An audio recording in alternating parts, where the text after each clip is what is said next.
나는 변호사다. 정확히 말하면 개업 변호사다.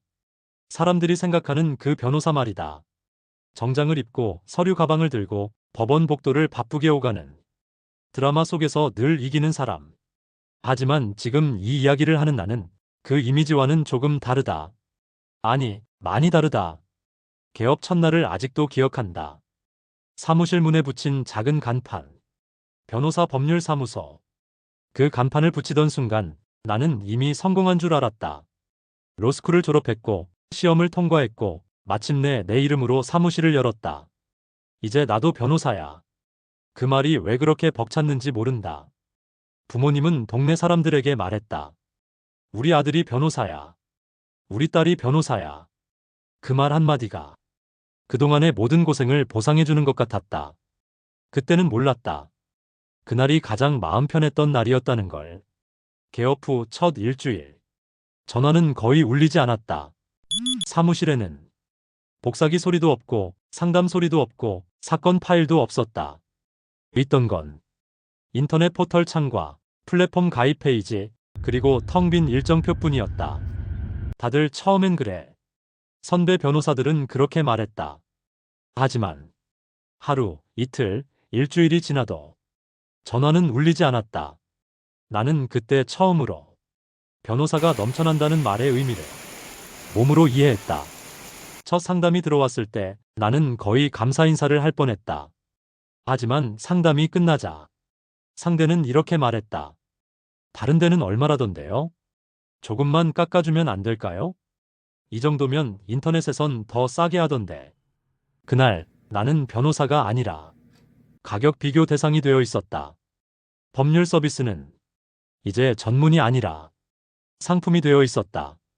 사람들은 나의 경험이나 판단보다 가격표를 먼저 봤다. 나는 결국 법률 플랫폼에 가입했다.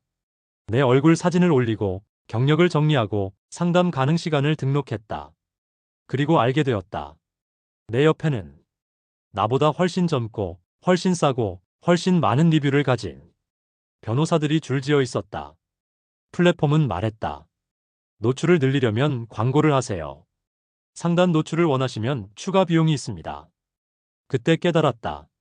사건보다 먼저 돈을 내야 하는 구조라는 걸. 개업 변호사에게 가장 무서운 날은 법원 선고일이 아니다. 5월 말이다. 사무실 임대료, 직원급여, 플랫폼 수수료, 광고비, 세금. 사건이 없어도 돈은 나간다. 사건이 있어도 수임료가 바로 들어오지 않는 경우도 많다. 어느 순간부터 나는 법 조문보다 통장 잔액을 더 자주 확인하게 되었다. 사람들은 아직도 말한다. 그래도 변호사잖아요. 그래도 전문직이잖아요. 그 말이 위로가 되지 않을 때가 있다. 전문직이라는 말은 책임은 크고 실패는 개인의 몫이라는 뜻이기 때문이다. 월급이 밀리는 것도 수입이 없는 것도 다 내 책임이다.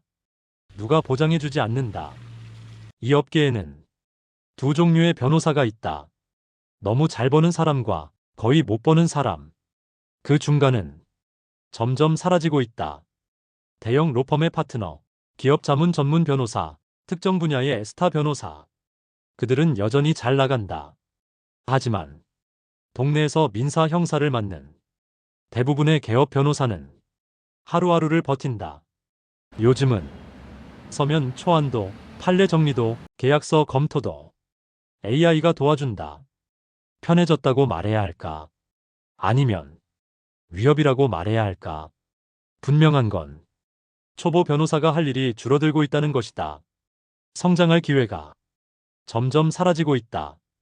그럼에도 불구하고 나는 아직 변호사다. 왜일까? 사건 하나가 누군가의 인생을 바꿀 수 있다는 걸 알고 있기 때문이다. 억울한 사람의 말을 끝까지 들어주는 사람이 필요하다는 걸 알기 때문이다. 그리고 아직도 가끔은 내 판단 하나로 사람의 삶이 조금 나아지는 순간을 보기 때문이다. 변호사의 몰락이란 변호사가 사라지는 게 아니다. 변호사라는 방식이 사라지고 있다. 예전처럼 시험만 붙으면 평생 보장.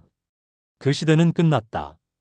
이제 변호사는 법률가이자 기획자이고 영업자이며 콘텐츠 생산자다. 그걸 받아들이지 못하면 도태된다. 나는 오늘도 사무실 문을 연다. 전화가 울릴지 모르고 울리지 않을지도 모르지만 그래도 문을 연다. 이 일이 쉽지 않다는 걸 알면서도 나는 아직 이 일을 놓지 못한다. 어쩌면 이게 내 마지막 자존심일지도 모르겠다.